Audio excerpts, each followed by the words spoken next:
राम राम भाई सभी को। तो आज का जो हमारा टॉपिक है वो है प्रीपोजिशन।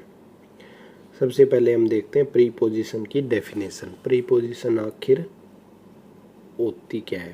प्रीपोजिशन प्रीपोजिशन होती है it is used before a noun और ए pronoun.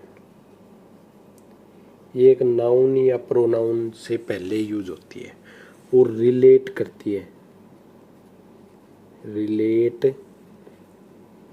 It with another word of sentence, another word of sentence। another word कौन कौन से? वो another word नाउन भी हो सकता है, प्रोनाउन भी हो सकता है, या वर्ब भी हो सकती है, या एडजेक्टिव भी हो सकता है। एडजेक्टिव कि प्रीपोजिशन एक नाउन या प्रोनाउन से पहले यूज होगा और इसको अनोदर वर्ड के साथ रिलेट करेगा। अनोदर वर्ड कौन से? नाउन, प्रोनाउन, वर्ब या एडजेक्टिव, इसमें से कुछ भी हो सकता है। सीधा सीधा कहने का मतलब ये है, यह संबंध को दर्शाती है, यह संबंध को दर्शाती है, दर्शाती है प्रीपोजिशन। जैसे देखते हैं इसके एग्जाम्पल। जैसे एक सेंटेंस दिया हुआ है, there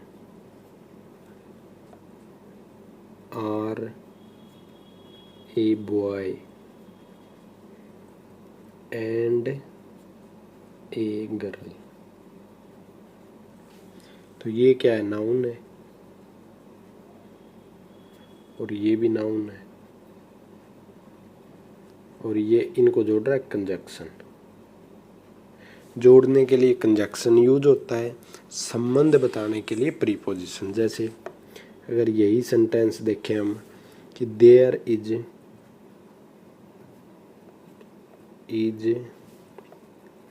A boy with a girl. देखो यहाँ पर ये नाउन हो गया, ये भी नाउन हो गया। ये जो प्रीपोजिशन है ये है प्रीपोजिशन, इसको हम शॉर्ट में लिखते हैं प्रीपोजिशन। ये क्या कर रही है? इस वर्ड का संबंध इस सेंटेंस के साथ जोड़ रही है कि एक लड़का है जो एक गर्ल के साथ है। जो इसमें एक रूल आता है प्रीपोजिशन का, अगर दो नाउन्स को, ये इसके अकॉर्डिंग, अगर दो नाउन्स को प्रीपोजिशन से जोड़ा जाए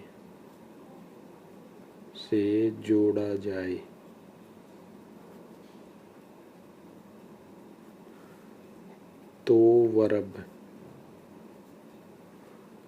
या हेल्पिंग वर्ब पहले वाले के अकॉर्डिंग आएगी, के अकॉर्डिंग आएगी। इसका कहने का मतलब क्या है?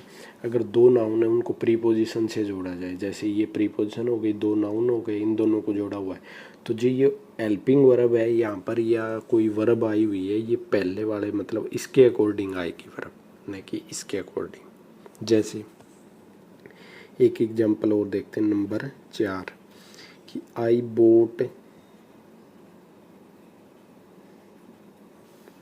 ए book from Mohan.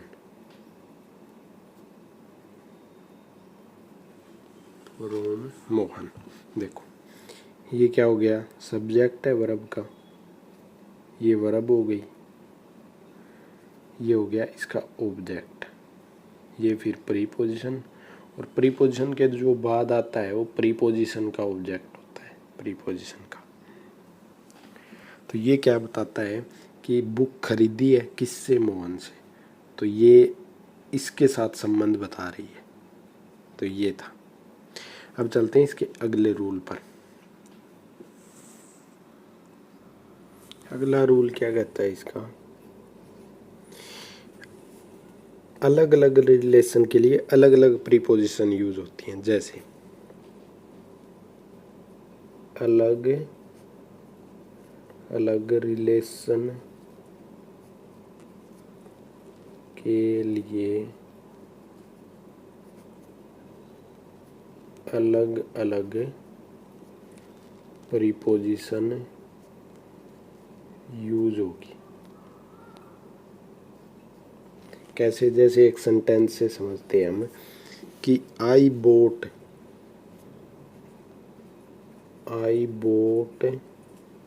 A book,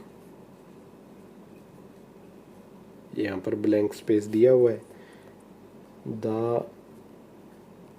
Arun store,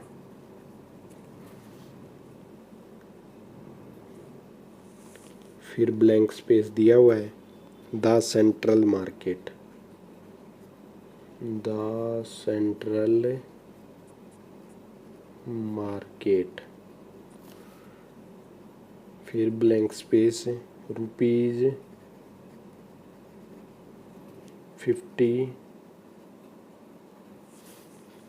फिर ब्लैंक स्पेस, 10 o'clock, फिर ब्लैंक स्पेस, द मॉर्निंग, फिर ब्लैंक स्पेस, संडे। देखो I bought a book Arun store, कहाँ से, मतलब फ्रोम आएगा यहाँ पर, फ्रोम। जैसे कहाँ पर है दुकान, सेंट्रल मार्केट में है, इन आएगा, इन द सेंट्रल मार्केट। कितने रुपए की, रुपए के लिए क्या आता है, 4 आता है, तो यहाँ पर 4। 10 o'clock टाइम के लिए एट आता है हमेशा, मॉर्निंग इन आता है इसके लिए, संडे ओन आता है इनके लिए। तो ये आएगा, मतलब अलग अलग रिलेशन होगा तो अलग अलग प्रीपोजिशन यूज होगी। अब चलते हैं इसके अगले रूल पर। अगला रूल क्या कहता है कि अगर ये वर्ड है, जैसे संडे हो गया, फ्राइडे हो गया, या मॉर्निंग हो गया, ये सब जो वर्ड हैं के साथ डेटरमाइनर लगे हों। डेटरमाइनर क्या होता है, डेटरमाइनर होते हैं जैसे दैट, दिस, इच या लास्ट, ये सब लगे हों, नेक्स्ट,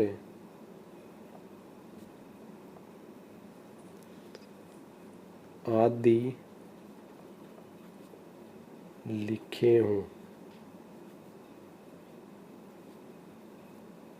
तो उनसे पहले प्रीपोजिशन यूज नहीं होगा। से पहले प्रीपोजिशन यूज नहीं होगा। देखो ये क्या है, इसके जैसे संडे के साथ ओन आता है या फिर मॉर्निंग के साथ इन आता है, लेकिन इनके साथ डेटरमाइनर लगे हों, जैसे ये वर्ड लगे हों, तो फिर कोई भी प्रीपोजिशन यूज नहीं होगा। जैसे एग्जांपल से समझते हैं एक कि दे विल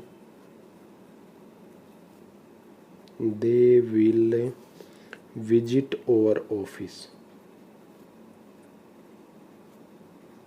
विजिट और ऑफिस ऑन नेक्स्ट फ्राइडे। देखो जैसे वीक का कोई भी डे होता है उसके साथ ऑन लगता है, यहाँ पर ऑन लगाया भी हुआ है, लेकिन इसके साथ क्या हुआ है, डिटरमाइनर। इसको क्या बोलते हैं, डिटरमाइनर। और डिटरमाइनर लगा हो तो प्रीपोजिशन यूज नहीं होता, इसको हटा देंगे। इसी प्रकार देखें जैसे इसका अगला एग्जाम्पल कि are you note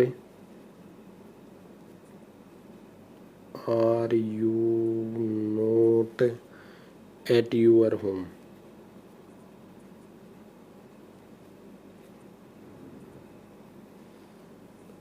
in this evening,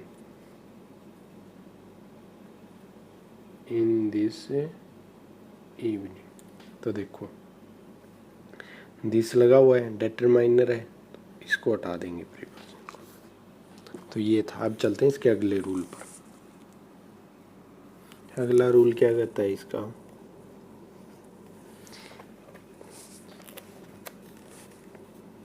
अगर प्रीपोजिशन के बाद हमेशा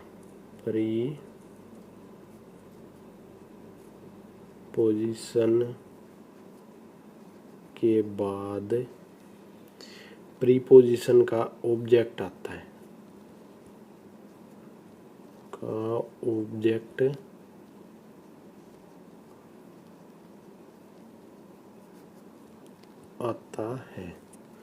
तो ऑब्जेक्टिव फॉर्म लिखें।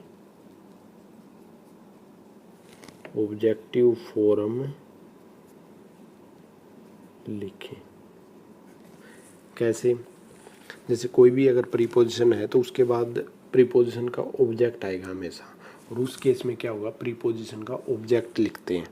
जैसे एक सेंटेंस है, हमें दिया हुआ है सेंटेंस कि देयर वाज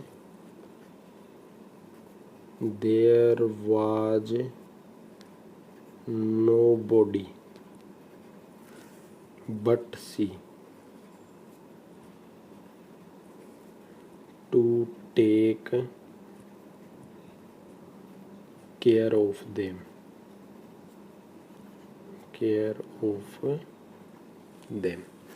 देखो ये सेंटेंस दिया हुआ है, सेंटेंस में यहाँ पर क्या है, बट क्या है, प्रीपोजिशन है। प्रीपोजिशन के बाद प्रीपोजिशन का ऑब्जेक्ट आता है जो ऑब्जेक्टिव फॉर्म में होना चाहिए, इसको हटा देंगे, इसकी जगह क्या कर देंगे, हर लगा देंगे, जो क्या हो जाएगा, इसका ऑब्जेक्ट हो जाएगा। इसी प्रकार देखें जैसे दूसरा sentence number 2, everyone else like we is responsible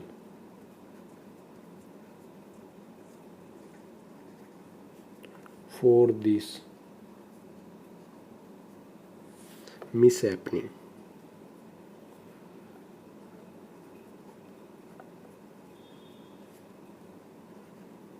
ठीक है, लाइक है यहाँ पर प्रीपोजिशन के बाद प्रीपोजिशन का ऑब्जेक्ट जो कि ऑब्जेक्टिव केस अस, इसको हटा देंगे, ये क्या हो गया, ऑब्जेक्ट हो गया। बट क्या होता है, एक प्रीपोजिशन भी होता है और कंजक्शन भी होता है, दोनों अलग अलग मीनिंग है। जैसे बट, एक बट ये हो गया कंजक्शन, और एक होता है इसका मीनिंग प्रीपोजिशन। दोनों में अलग अलग मीनिंग क्या होता है इसका। बट जब कंजक्शन हो तब इसका मीनिंग होता है यट या स्टिल, हिंदी में देखें तो लेकिन। और जब प्रीपोजिशन के रूप में होता है तो इसका मतलब होता है एक्सक्लूडिंग, सिवाय, एक्सक्लूडिंग के सिवाय, ये मीनिंग होता है। अब चलते हैं इसके अगले रूल पर। अगला रूल क्या कहता है, प्रीपोजिशन का अगला रूल कि एक सेंटेंस दिया हुआ है हमें। सबसे पहले देखते हैं इसके रूल क्या है। ये दो वर्ड होते हैं, एक होता है अमंग, एक होता है बिटवीन। दोनों में क्या फ़र्क है? अमंग आता है दो से ज़्यादा के लिए, दो से ज़्यादा के लिए, और बिटवीन आता है दो के लिए, कोई दो चीज़ों के लिए, दो चीज़ों के लिए। ये फ़र्क है। प्रीपोजिशन के बाद प्रीपोजिशन का ऑब्जेक्ट आता है। तो अब देखते हैं इसके examples. Example number 1, we sell distribute the money, but the money among each of her friends। ठीक है। अब इसमें क्या एरर है? अमंग आ गया, दो से ज़्यादा के लिए आ गया, तो फ्रेंड दो से ज़्यादा ही, क्या पता कितने, तो इसकी ज़रूरत नहीं है इसके साथ। ये क्या हो गई? प्रीपोजिशन, और प्रीपोजिशन के बाद क्या आता है? प्रीपोजिशन का ऑब्जेक्ट जो ये है। तो इसको हटा देंगे, सिर्फ अमंग को रखेंगे साथ में।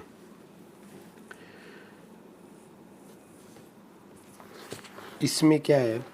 ये होता है दो से ज़्यादा के लिए, बिटवीन आता है दो के लिए, ईच ऑफ होता है सिंगुलर कोई एक चीज़ के लिए, और यहाँ पर दो से ज़्यादा की बात हो रही है।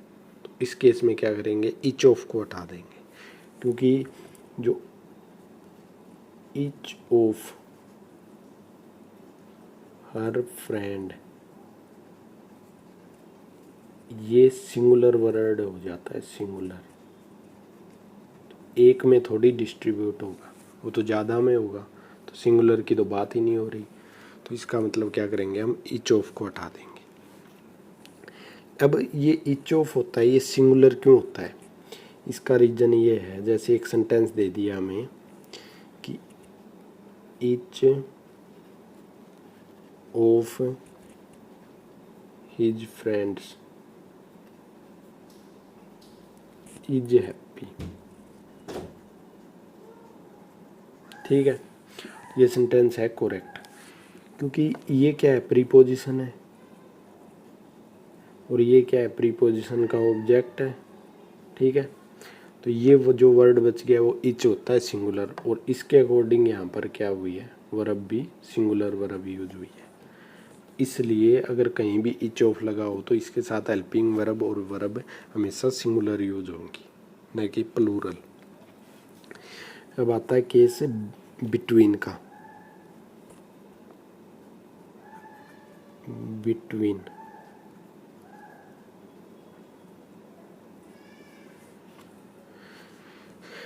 इसके दो नियम हैं। दो नियम क्या कहते हैं? नंबर 1, दो के लिए यूज होता है, के लिए यूज होगा। ठीक है, और इसके बाद एंड यूज होता है।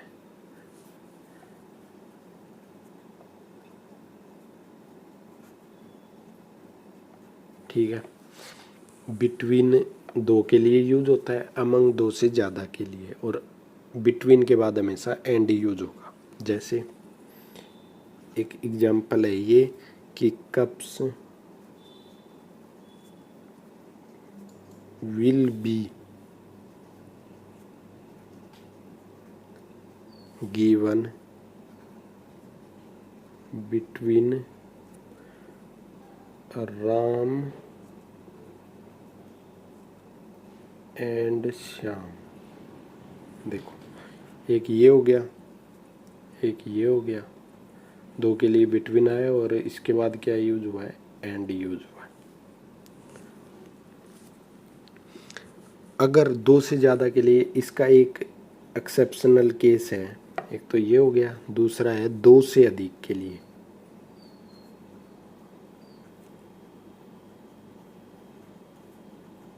दो से अधिक के लिए, दो से अधिक के लिए कब यूज होगा, जब उनमें आपस में कोई संबंध हो, पारस्परिक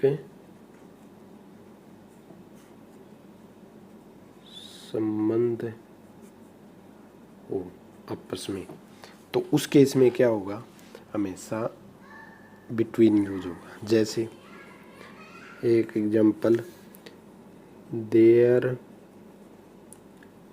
is a tournament,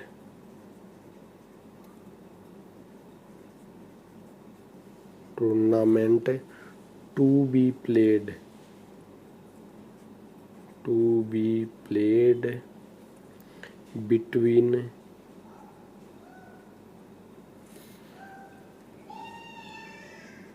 India, Nepal and Pakistan. कि एक टूर्नामेंट है इन तीन कंट्री के बीच में, तो ऐसे केस में इनके बीच संबंध है तो उस केस में क्या होगा, दो से ज़्यादा के लिए बिटवीन यूज हो जाएगा। अब चलते हैं इसके तीसरे रूल पर। Rule number 3, no use of each every after between. Between के बाद कभी भी इच एवरी का यूज नहीं होता। जैसे बिटवीन इच बॉय, तो ये वर्ड क्या हो जाएगा, गलत हो जाएगा ये, क्योंकि बिटवीन होता है दो के लिए और इच और एवरी ये क्या दर्शाते हैं, ये सिंगुलर नाउन को दर्शाते हैं, इसलिए इनके साथ इसका यूज नहीं होता। अब आते हैं कुछ और वर्ड, जैसे इसी का अगला, एक है अमाइड, एक है अमंग, एक है अमाइडेस्ट,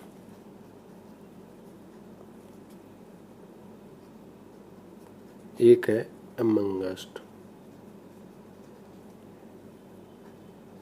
ठीक है, ये यूज होता है अगर कहीं पे कॉन्सोनेंट साउंड हो, मतलब व्यंजन की कॉन्सोनेंट साउंड, और ये यूज होता है वाउल साउंड। मतलब अगर इन दोनों में से किसी की ज़रूरत पड़ेगी, दो से ज़्यादा के लिए पड़ेगी, कॉन्सोनेंट साउंड है तो ये लगाएंगे दोनों, और अगर वाउल साउंड है तो ये लगाएंगे। जैसे इसके एग्जाम्पल,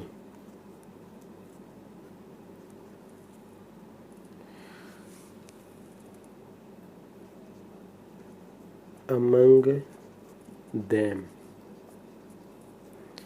amongst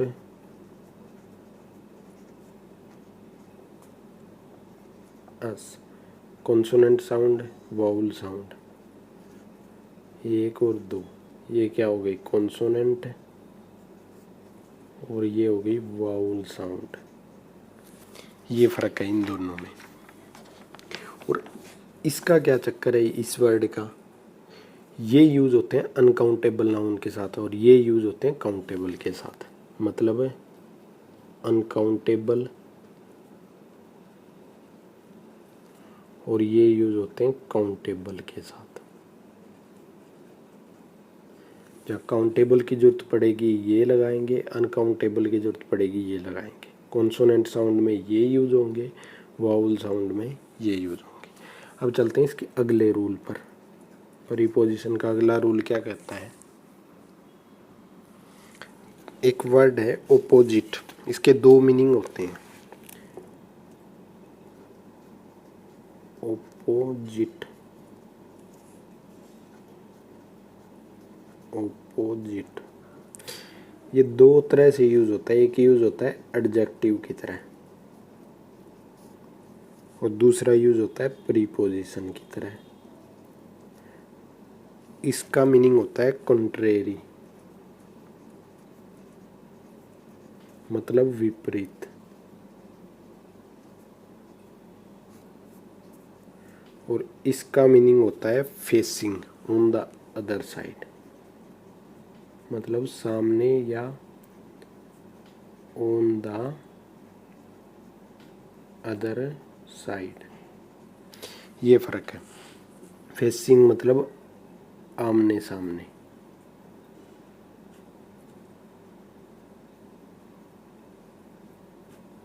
और इसका मतलब होता है दूसरी तरफ,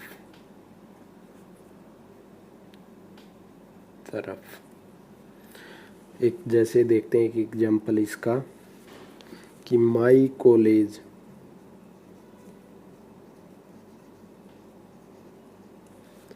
इज ऑपोजिट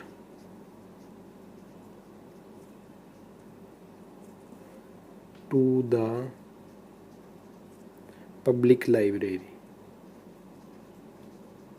पब्लिक लाइब्रेरी, ठीक है। ओपोजिट है, ये प्रीपोजिशन है, इस प्रीपोजिशन की कोई ज़रूरत नहीं है। और यहाँ पर इसका मीनिंग है ओपोजिट है, मतलब उसके सामने है, मतलब फेसिंग, आमने सामने। अब चलते हैं इसके अगले रूल पर। अगला रूल क्या कहता है इसका कि दो प्रीपोजिशन होती हैं, एक होती है इन और एक होती है एट। दोनों में क्या डिफरेंस है? जैसे सबसे पहले हम देखते हैं इन। इन का मतलब होता है in the end, in the beginning, in the beginning, beginning. इसका इन द एंड का मतलब होता है इवेंचुअली, इवेंचुअली मतलब अंत में, अंत में। और इसका मतलब होता है इनिशियली, इनिशियली मतलब स्टार्ट में, इनिशियली। जो ये इन होता है ये होता है व्हेन का रिप्लाई। किसका रिप्लाई होता है ये? व्हेन का रिप्लाई, मतलब टाइम। इन किसके लिए आता है? टाइम के लिए आता है। ये तो हो गया एक नंबर। और जो दूसरे नंबर पे है वो है एट। एट द एंड, और एक और है एट द बिगिनिंग, बिगिनिंग। इन दोनों में क्या फर्क है? एट द एंड का मतलब हो गया at the last point, at the last point. और इसका मतलब हो गया at the first point, first point. अब ये होता है वेहर का रिप्लाई। ये किसका रिप्लाई होता है? वेहर का रिप्लाई, मतलब प्लेस के लिए। अगर कहीं भी प्लेस का जिक्र होगा तो एट आएगा, और अगर टाइम का जिक्र होगा तो उस केस में क्या होगा? इन आएगा। इस पर एग्जाम्पल कैसे पूछे जाते हैं? जैसे example number 1, we were able to convince, able to convince the client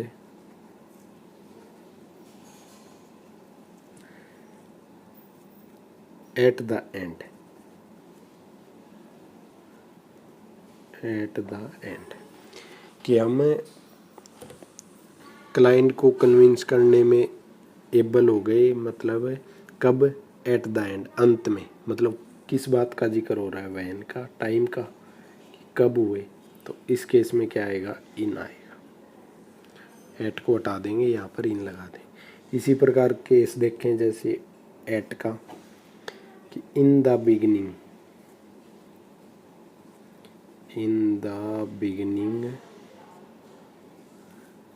of the road,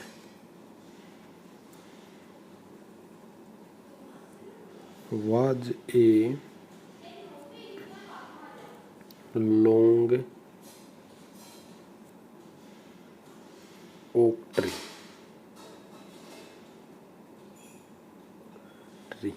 तो देखना रोड की बिगिनिंग की बात हो रही है, किसकी, मतलब प्लेस की बात हो रही है, किसका रिप्लाई, वेहर का। वेहर के केस में क्या आता है, एट, इसको हटा देंगे, इसकी जगह एट लगा देंगे। ये फ़र्क है इन दोनों, एट मतलब प्लेस के लिए, इन मतलब टाइम के लिए। अब चलते हैं इसके अगले रूल पर। अगला रूल क्या कहता है इसका, कि एक प्रीपोजिशन है बाय, बाय प्रीपोजिशन के साथ है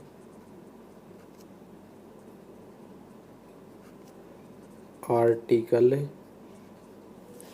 नहीं आता, नहीं आता, बाकी प्रीपोजिशन के साथ आ सकता है।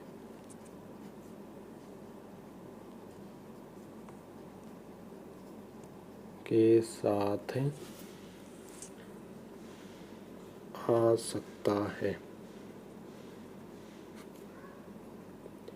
मतलब क्या है कि बाय जो प्रीपोजिशन है इसके साथ कभी भी आर्टिकल यूज नहीं होता, और इसके अलावा कोई भी प्रीपोजिशन है उसके साथ आर्टिकल आ सकता है। जैसे एक एग्जांपल दिया हुआ है यहाँ पर, it is a, it is safer to travel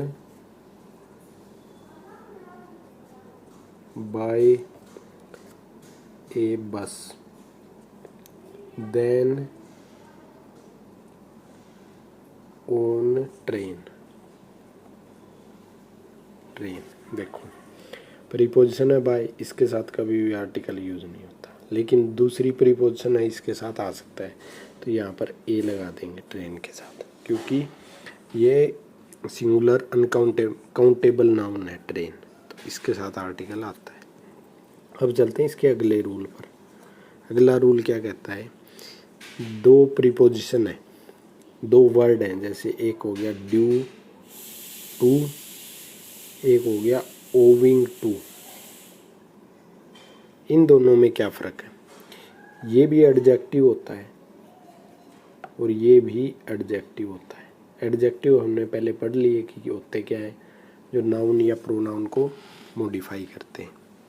दोनों का मीनिंग क्या होता है, दोनों का मीनिंग होता है ये एडजेक्टिव हो गया और ये होती है एडवर्ब, एडवर्ब। दोनों का मीनिंग होता है बिकॉज ऑफ, ये भी बिकॉज ऑफ, मतलब वाहे, ये होता है वाहे का रिप्लाई, ठीक है। ओविंग टू होता है एडवर्ब, ड्यू टू होता है एडजेक्टिव। इसमें एरर कैसे पूछे जाते हैं, जैसे एक सेंटेंस दे दिया हमें कि your success is owing to your hard work, hard work, ठीक है। ये एक सेंटेंस दिया हुआ है, यहाँ पर क्या है, जो ये है ये लिंकिंग वर्ब है, लिंकिंग वर्ब के बाद हमेशा एडजेक्टिव यूज होता है, एक तो तरीका है ये। तो एडजेक्टिव इन दोनों में क्या है, ड्यू टू, तो ये इसको हटा देंगे, इसकी जगह क्या लग जाएगा, ड्यू लग जाएगा। एक तरीका तो होता है ये। दूसरा क्या होता है, दूसरा होता है जहाँ पर एडजेक्टिव की ज़रूरत होगी वहाँ पर ड्यू टू लगेगा, जहाँ पर एडवर्ब की ज़रूरत होगी वहाँ पर एडवर्ब लगेगी। जैसे एक केस देखें हम एडवर्ब का कि द मैच वाज कैंसल्ड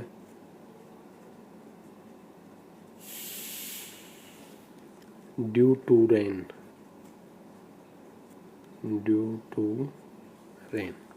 देखो ये क्या है, मेन वर्ब है। मेन वर्ब के बाद क्या आती है, एडवर्ब।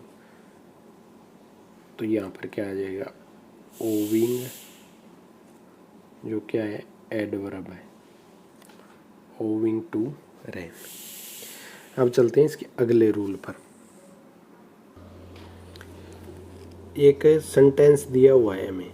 सेंटेंस क्या है कि we shall return to home only after completing the task, completing the task। ये एक सेंटेंस है। इसमें क्या है, होम है एडवर्ब। कौन सी एडवर्ब है, एडवर्ब ऑफ प्लेस।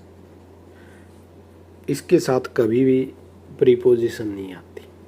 क्यों नहीं आती, क्योंकि प्रीपोजिशन जो होती है उसको चाहिए अपना ऑब्जेक्ट। प्रीपोजिशन के बाद क्या आता है, प्रीपोजिशन का ऑब्जेक्ट, और जो क्या होता है नाउन या प्रोनाउन।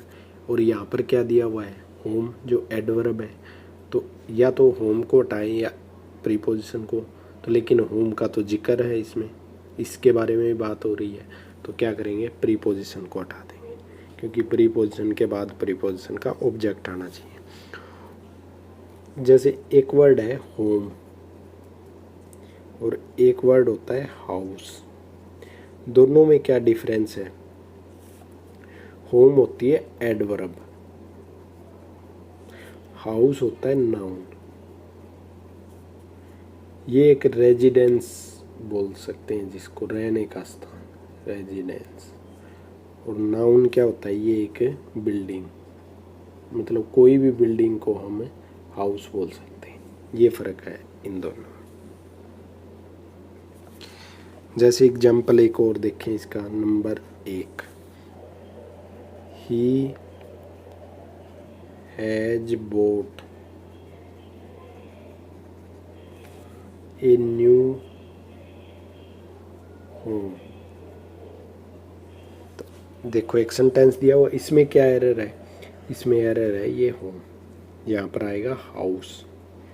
क्योंकि होम होता है एक रेजिडेंस, हाउस होता है एक बिल्डिंग। तो बिल्डिंग खरीद सकते हैं, एक रेजिडेंस थोड़ी खरीद सकते हैं। इसको हटा के हाउस कर देंगे। इसी प्रकार जैसे दूसरा sentence number 2, my friend went to Agra.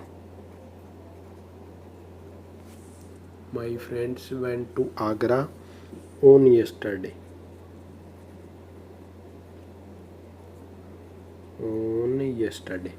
तो यस्टरडे क्या है, एडवर्ब ऑफ टाइम है, एडवर्ब ऑफ टाइम। इसके साथ कभी भी प्रीपोजिशन नहीं आती, तो प्रीपोजिशन को क्या करेंगे, हटा देंगे।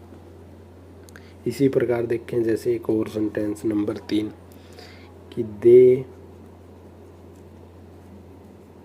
Answered each question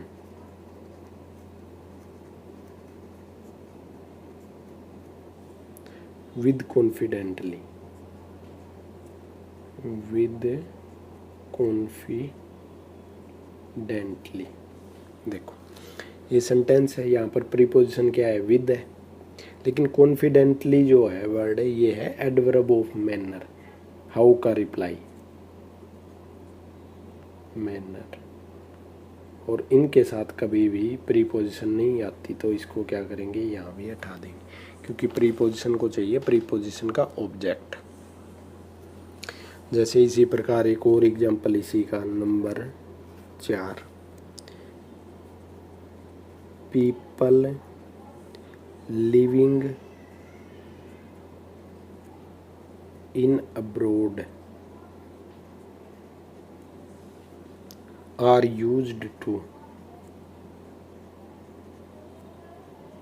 used to driving on the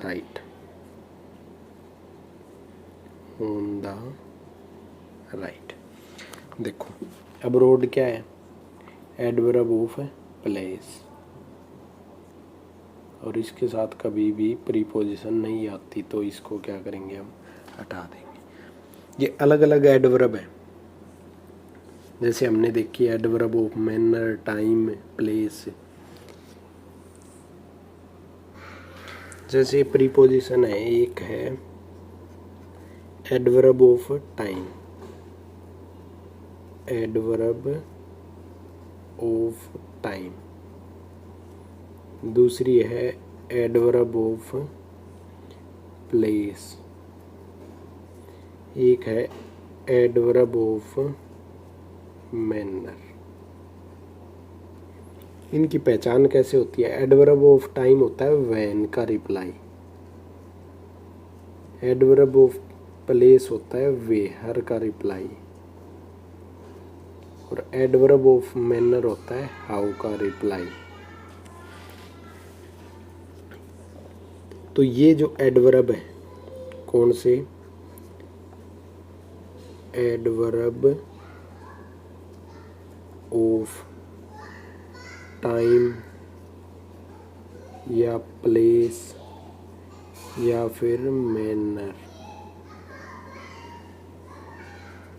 के साथ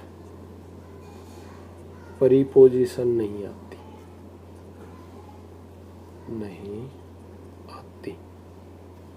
कभी भी इनके साथ प्रीपोजिशन नहीं आएगी।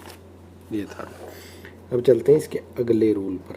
अगला रूल क्या कहता है?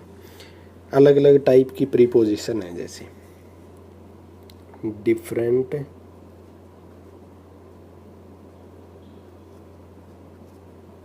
प्रीपोजिशंस।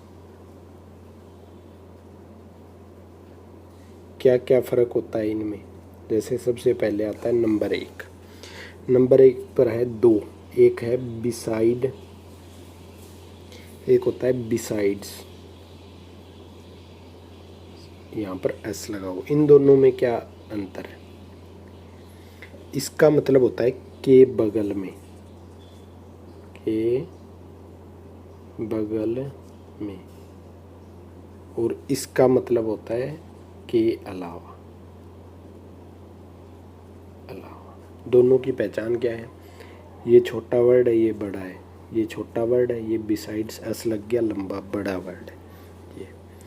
इस पे एरर कैसे पूछे जाते हैं? जैसे नंबर 1, ही सेट, यहाँ पर ब्लैंक मी। जैसे एक और सेंटेंस है नंबर 2, यहाँ पर blank, his son all boys were present,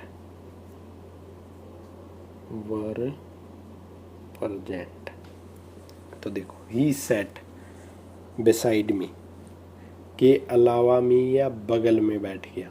set बगल में, तो beside यहाँ पर आएगा beside। उसके अलावा सभी बॉयज प्रेजेंट थे, अलावा में बिसाइड्स, ये था। अब चलते हैं इसके अगले रूल पर। ये तो हो गया नंबर 1। अब आता है नंबर 2।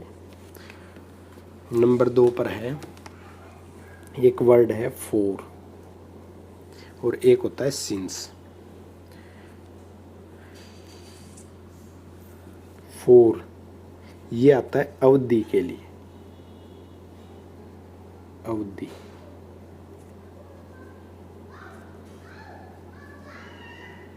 अवधि के लिए, अवधि मतलब लंबे टाइम के लिए, 10 साल 5 साल ऐसे। इसका हिंदी में मीनिंग होता है के लिए। एक ये हो गया और दूसरा वर्ड है सिंस। ये किस लिए आता है? ये आता है पॉइंट ऑफ टाइम के लिए। पॉइंट ऑफ टाइम मतलब 2 बजे से 1 बजे से ऐसे पॉइंट दे रखा हो। और इसका एक मीनिंग होता है क्योंकि।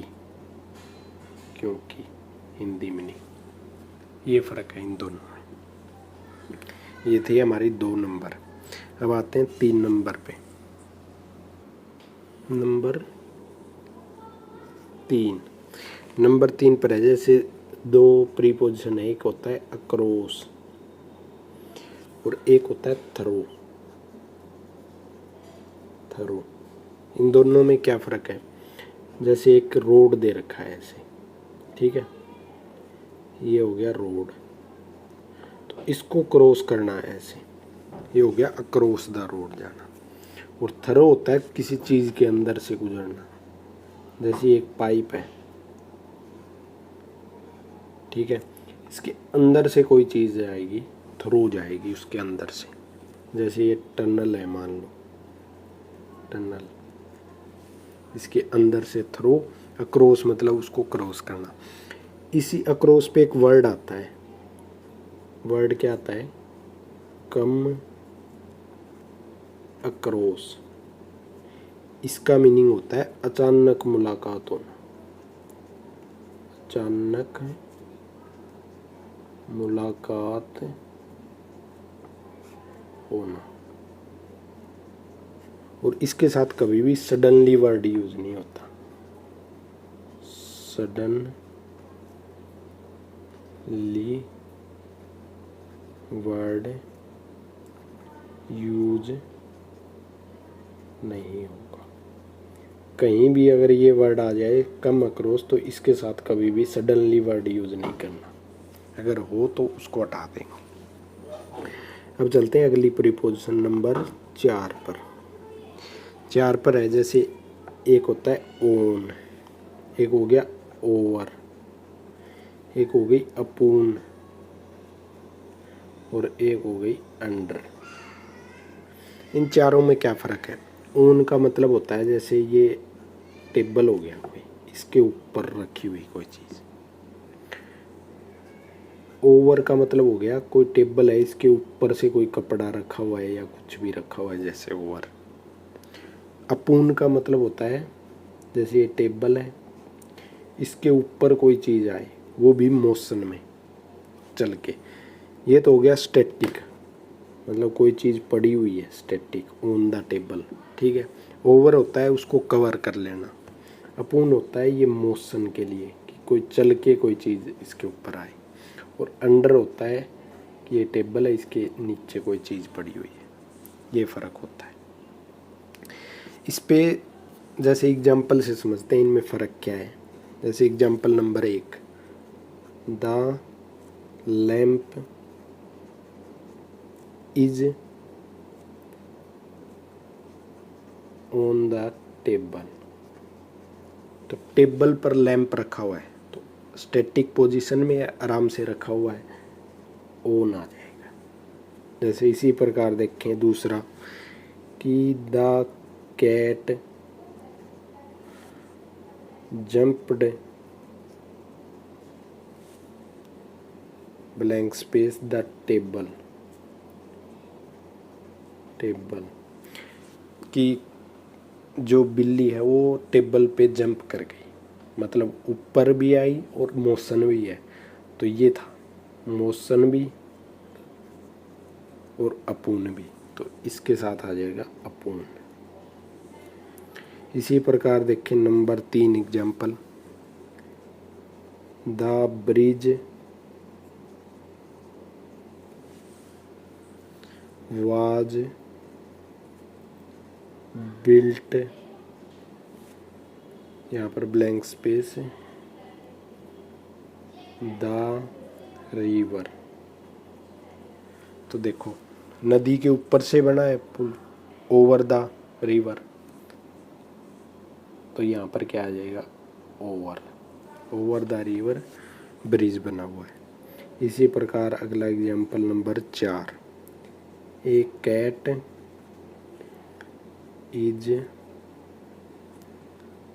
The table. ठीक है, तो मतलब कैट टेबल के नीचे है, अंडर द टेबल। तो ये फर्क था इन चारों में। मतलब ओन मतलब स्टैटिक पोजीशन में रखी हुई है कोई चीज़, अंडर मतलब नीचे रखी हुई है, ओन मतलब ऊपर, ओवर मतलब किसी चीज़ को ढक लेना, अपुन मतलब मोशन में कोई चीज़ उसके ऊपर आना। ये था। अब चलते हैं अगली प्रीपोजिशन पर, नंबर 5।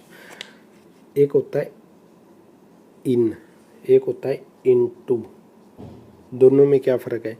इन मतलब किसी चीज़ के अंदर कोई चीज़ रखी हुई है, और इनटू का मतलब होता है मोशन, इसके अंदर कोई चीज़ आ रही है। ये होती है स्टैटिक और ये होती है मोशन। जैसे एक एग्जाम्पल दिया हुआ है हमें कि राम इज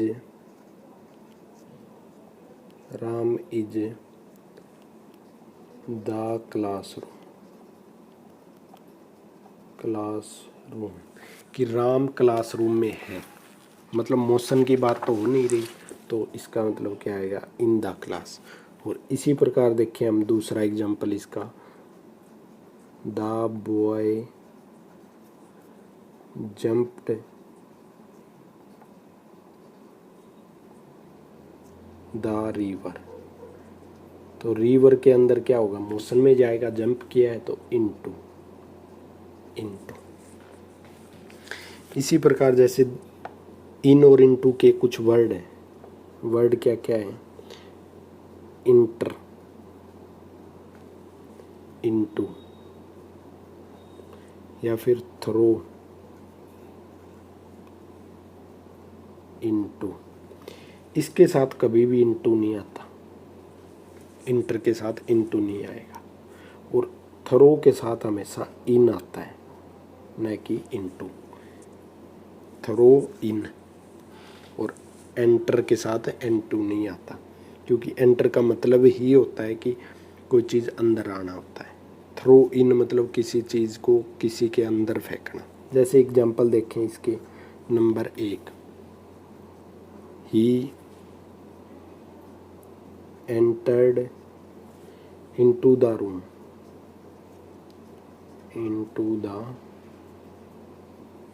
तो एंटर्ड के साथ कभी भी इनटू नहीं आता, तो इसको एंटर्ड का मीनिंग होता है कम इनटू, रूम के अंदर आना। इसी प्रकार देखें दूसरा एग्जाम्पल कि he threw the ball into the well, मतलब कुएं में बॉल फेंक दी। थ्रू के साथ कभी भी इनटू नहीं आता, इन आता है।